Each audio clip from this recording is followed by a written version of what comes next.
Hey there, Amanda from the Happy Homestead here. I am going to be making kimchi today. So you may not be familiar with kimchi, but it is a fermented, kind of an accompaniment, like a condiment in Korean dishes. And it's made from Chinese cabbage, sometimes bok choy, Savoy cabbage. It's got ginger, scallions, sometimes some onions. I'm using some apple today as well to give a little bit, cut the heat with some sweetness. And then a very specific red pepper powder, which I'll mention when we get into it. And you kind of mix all that together. You ferment it for anywhere up to, I think, a week to 2 weeks, depending upon how you like your flavor. And then cover it up, put it in the fridge, and use it with any type of meal. You don't have to use it with traditional Korean cooking. We put kimchi on a lot, actually. My kids don't eat it yet. It might be a little too spicy for their flavor profile, their palates at this point, but my husband and I love it. And so it's full of probiotics, just like any other fermented food. I find myself going through fermented foods really quickly, and I'm constantly making them throughout the year, different varieties. We try not to stick to one or two things because you really want to get the benefit of all the probiotics as well as just the different flavors. So today we're doing kimchi. Now kimchi is there's one extra step within kimchi that we don't necessarily do with other ferments. And that is we're going to be soaking in like salt water brining our greens first. So I harvested a lot of bok choy and Chinese cabbage yesterday from our garden. It was something that we had planted in the fall.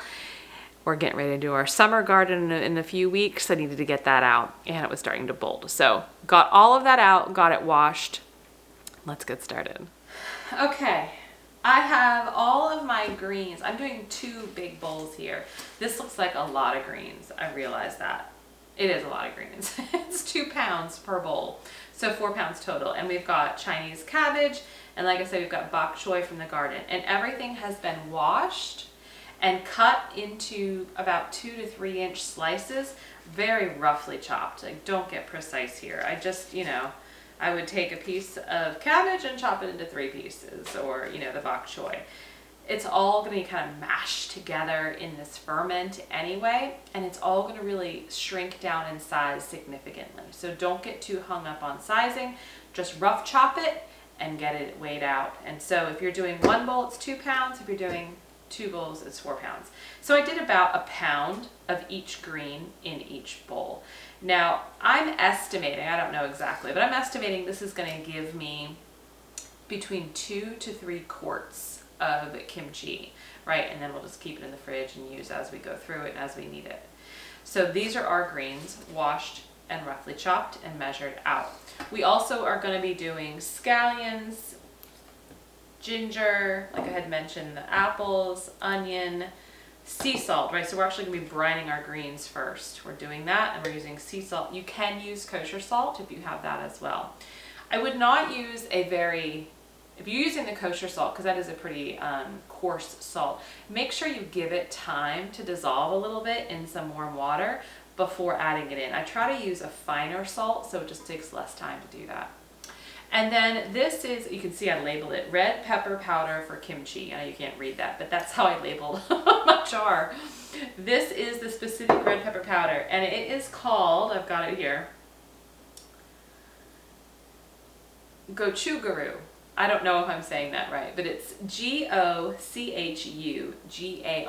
And I'll put that down in the show notes, and you can find that on Amazon. You do want to use that particular red pepper powder. It's very particular and specific for kimchi, and it really gives it that really authentic flavor. So the first thing we're going to do is make our saltwater brine. And again, this is after your greens have been washed and chopped. I have 2 cups of lukewarm water here, and I'm going to put in half a cup of salt. And again, recipe will be in the show notes for you.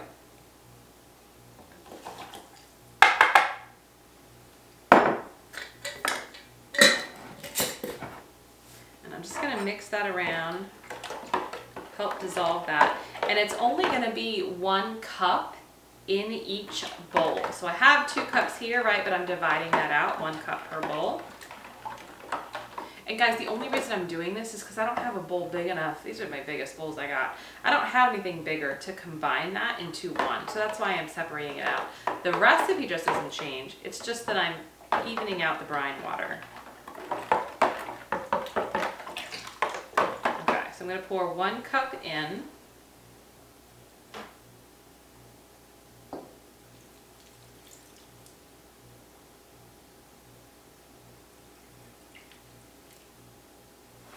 And then the other cup in here.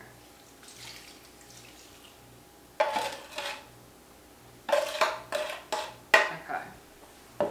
And then I am going to add the remaining cups.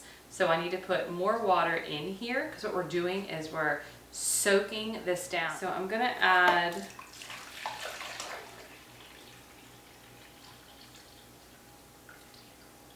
I think 4 cups to each bowl.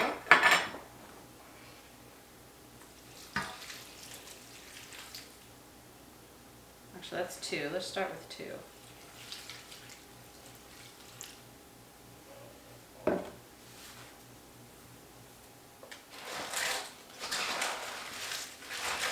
Might need to add more water. That's what I need to see. But I want to kind of start mashing this down.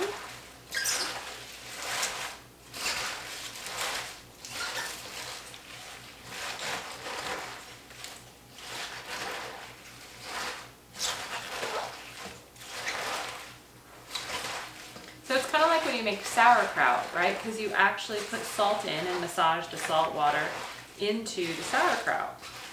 It's the same principle here. So you can see it's already shrunk a little bit. You might be able to see that.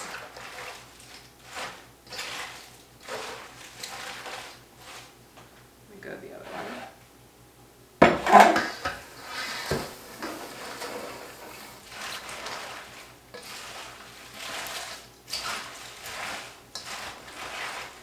And the best part about kimchi or any other ferment is that once it's done fermenting, right, so it's fermenting in your, it could do it on your counter, but I will actually do the kimchi in our pantry where it's cooler and dark. I don't really want it exposed to too much light.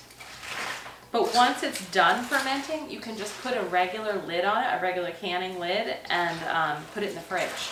And it will last in the fridge for a very long time, months. So that's why I'm doing between 2 to 3 quarts, because I don't want to have to do this. I only do this maybe 3 times a year. And that gives us plenty of, you know, kimchi or curtido or sauerkraut or whatever else is I'm fermenting.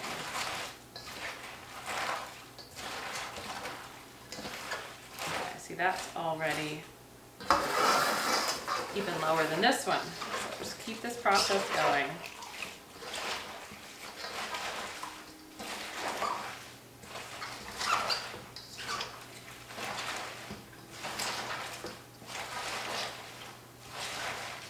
So remember I did half a cup of salt in 2 cups of water, and then I divided that between the 2 bowls, right? So it's basically a 1/4 cup of salt per 1 cup water.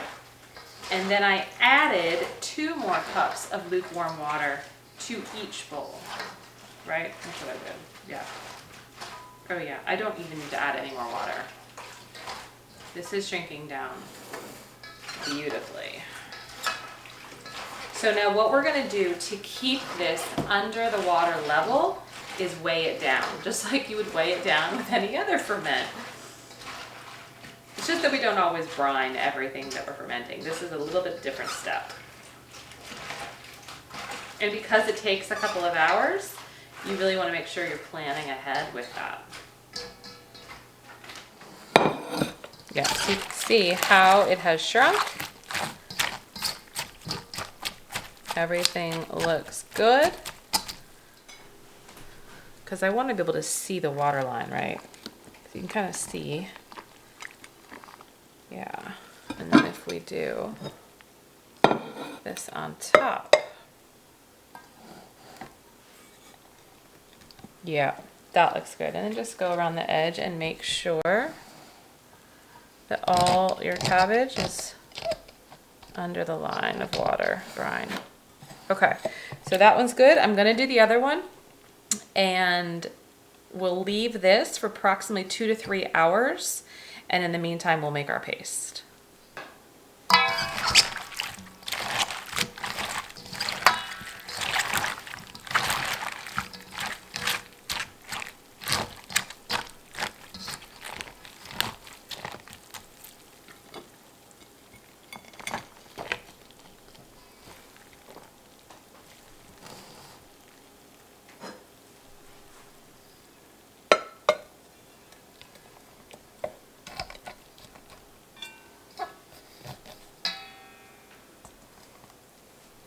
Let's start making our paste while the cabbage bok choy mixture is brining.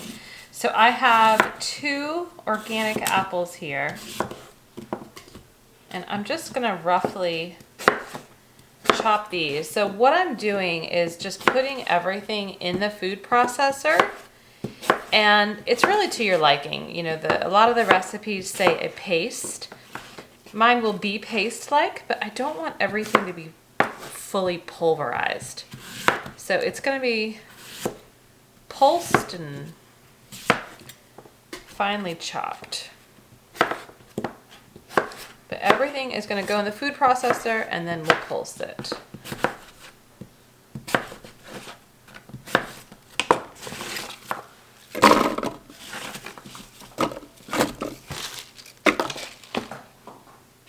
And scallions, I've got 7 scallions here.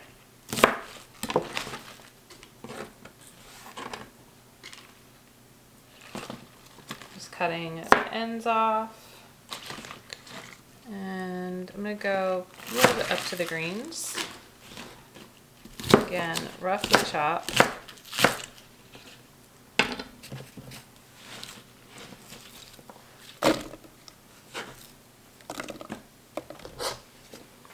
Got my onion. I actually got some leftover onion from last night, so I'm going to use that first. So this is about half of a large onion, or 1 small onion.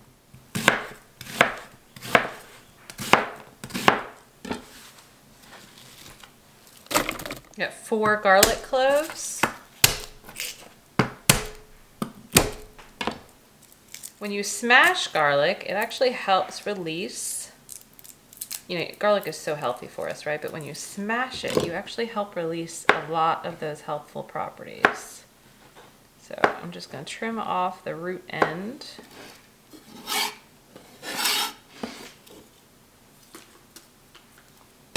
Throw those in. We need our ginger. So ginger, you buy it, right? And it looks like this, a lot of little fingers on it. Do it, you know, do what works for you. I try to cut it into manageable chunks, and then I will create either like a rectangle or a square, whatever I can, just to get the skin off in the easiest way. Inevitably, when you peel ginger, you lose some of the actual ginger, but you can do your best to minimize that loss.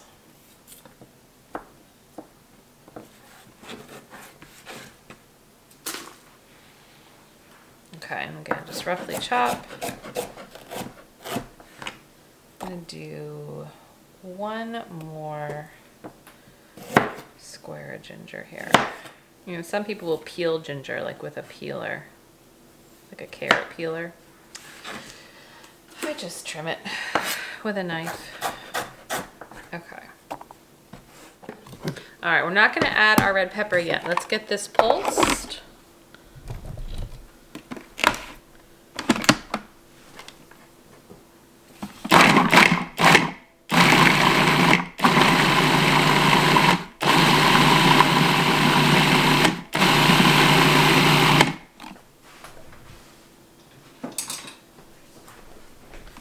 are gonna wanna scrape the sides down a couple of times to make sure everything is evenly getting mixed and chopped.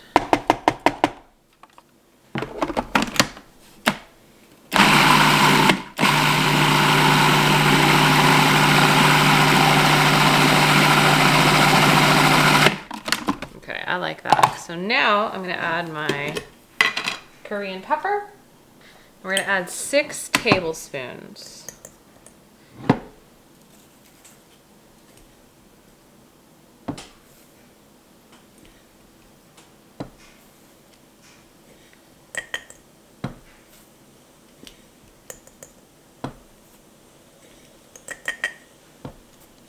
Okay. Now, if I need to add a little water in this, I will, but I'm gonna try it without it first.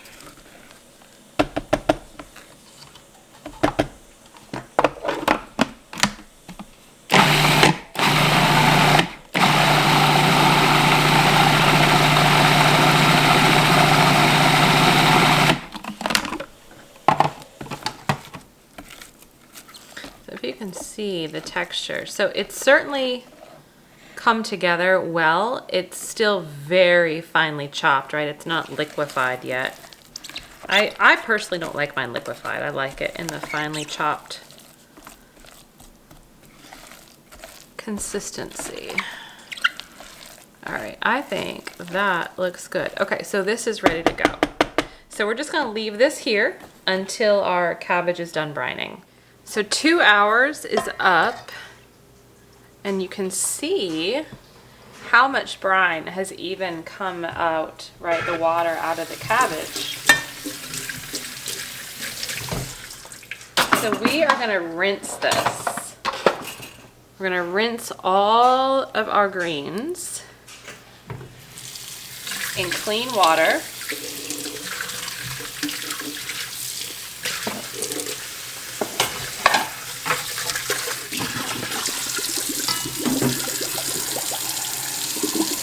Clean cold water. I'm actually going to reserve half a cup of the brine.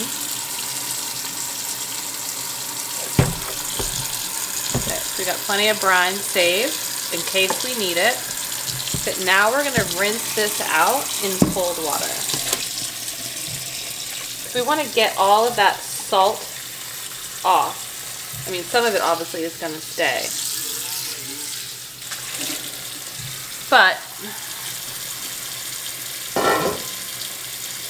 if you were to eat it like this, it would be so salty. So here's the second one. We can all fit this in one bowl now.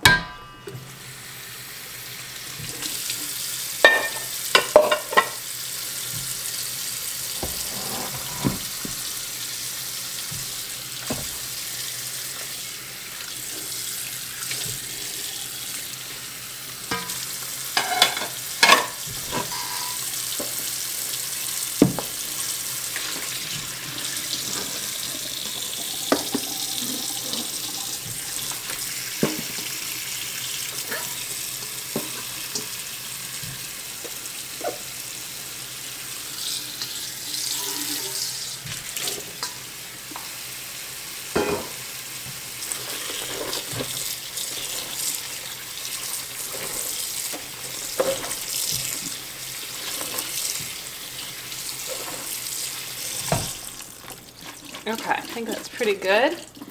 Now, if you can see, look at how, you know, the different textures, right? So the Chinese or the napa cabbage, we've got some of the stems here, versus the greens. You see how the different sizes, textures, this is what makes using different greens so delicious with kimchi.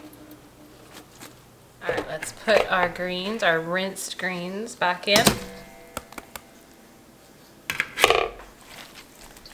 And now we're gonna start adding our hot pepper mixture.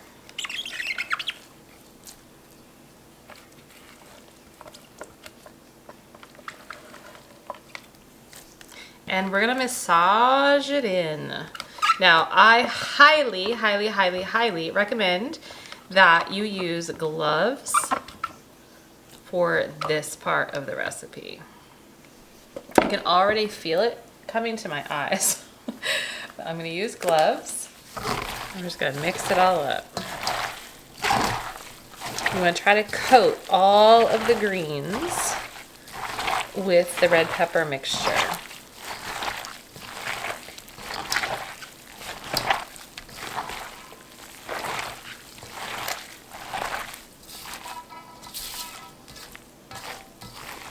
I can smell the apple. The apple smells so good with it too. Oh my goodness.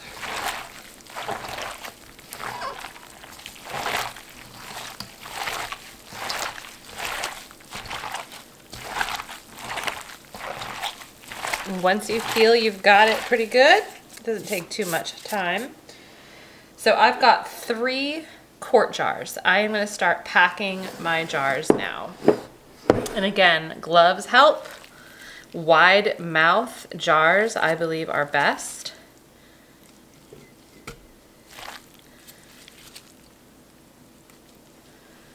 I'm just gonna start pressing it down. You do not want to have air pockets, so you really want to press it down tight. And as you do that, a lot of the liquid from the cabbage will come up, because again, the key with fermenting is having your solids below the liquid line. And so we saved a half a cup of our brine, right, when we drained and rinsed our greens. That is just in case you need it. And I can see I'm not going to need it, especially not for this one. I can get a little more in here. And we're going to put a weight in here as well. Okay. Clean the jars up after they're all packed. Let's get the second one going. You can do this in any size jar you want. I've actually done this in half-gallon mason jars, and it works also just fine. I've never done it in pint, but you absolutely could.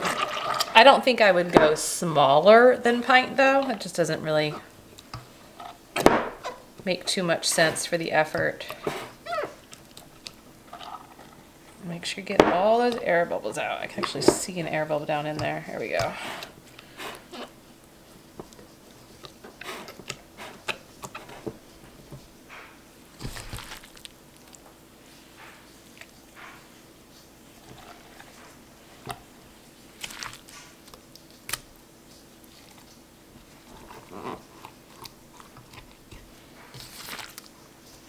I'm not going to have enough to fill a third jar.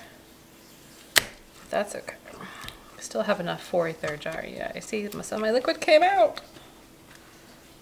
Careful. Okay, again, we'll clean those up. Let's go to number 3. And we're going to use what's left in the bowl. There's not much left here. But you can see why wide mouth makes a difference. You can get your hand in there, really push it down. If you need to use something other than your hand, you could use like the end of a wooden spoon. Yeah, see, this is just only half a quart. That's okay. So unlike canning, right? With canning, you have to be very cautious of headspace. That's not as a big a deal with fermenting. It's okay to have this much headspace in our jar as long, again, as the solids are below the liquid. Okay, so we've got everything in. I'm gonna clean up my jars, clean up the counter, and then I'll put the weights in and the tops on.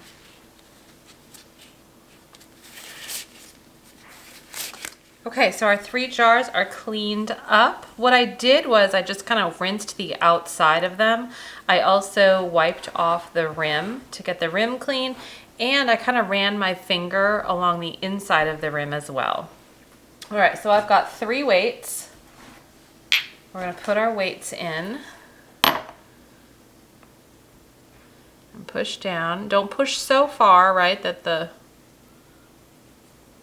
liquid leaves your jar.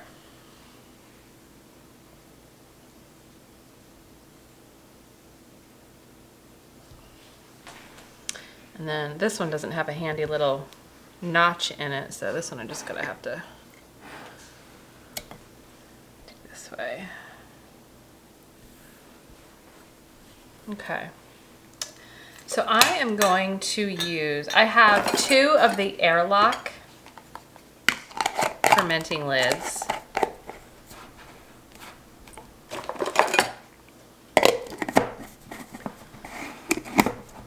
And I really like these, but I only have 4 of them, and the other 2 are being used. And then I have these, which I have used many times in the past. It's kind of a silicone lid, but it has a little air vent here in the top. So I'm just going to put that on, and then you use your mason band ring. So that will be there. And then with the other ones, I'm going to put a little water in here.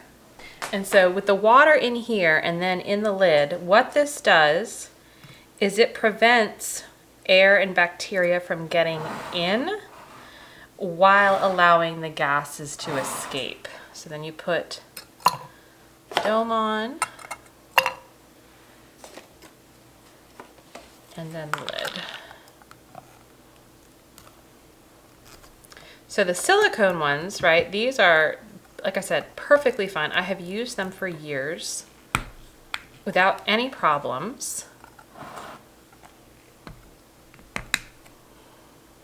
It's just a matter of what you have on hand. If you don't have any of these, you can easily use a piece of fabric and a canning ring. I have done that. I do that with my kombucha. I do that with my fermented sourdough starter. So you can also do that as well. You don't have to have any fancy equipment. Okay, so these are ready to go into the pantry. I am gonna let these ferment for probably up to a week, but I'm gonna check on them in 2 days to make sure that my brine level hasn't risen too much, because that happens sometime with kimchi, that it's leaking out the top, and just making sure that there's no mold, right? Check it periodically, but I'll check it in 2 days and then we'll let it go and ferment in a cool, dark space. So it has been 11 days since I made the kimchi and put it in the jars for the fermentation process. I let it go that long. I tasted it and I was smelling it and I just wanted to make sure it was right where we want it for our family. You can go as little as maybe 5 days. You can go longer, up to 2 weeks. You just want to make sure you're tasting and so that it's really where you want it. So I'll tell you that during the process, during multiples of those days, the brine had overflowed. I mean, we're talking like 3 or 4 days in a row. It was a very active ferment. So I'll remember this hopefully going forward. I would recommend that you don't try to fill your solids, right, as high as I did. They're a little bit more down now, but the brine really kind of came up and out. So I would say go down a little bit so you have some room for your brine to do the work and do what it's doing. So I'm gonna taste it. I took all the airlock vents off and I am just gonna taste it. So this is, I had 2.5 jars if you remember. So this is from the half jar. It smells so good. It smells spicy, but it smells so good. And it looks like what you would get in a Korean restaurant.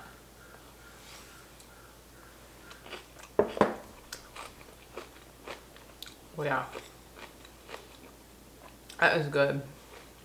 That has got a kick to it, but that is good. So the fermentation process is done. I really like how that tastes. So like I said, I took all the airlock vents off.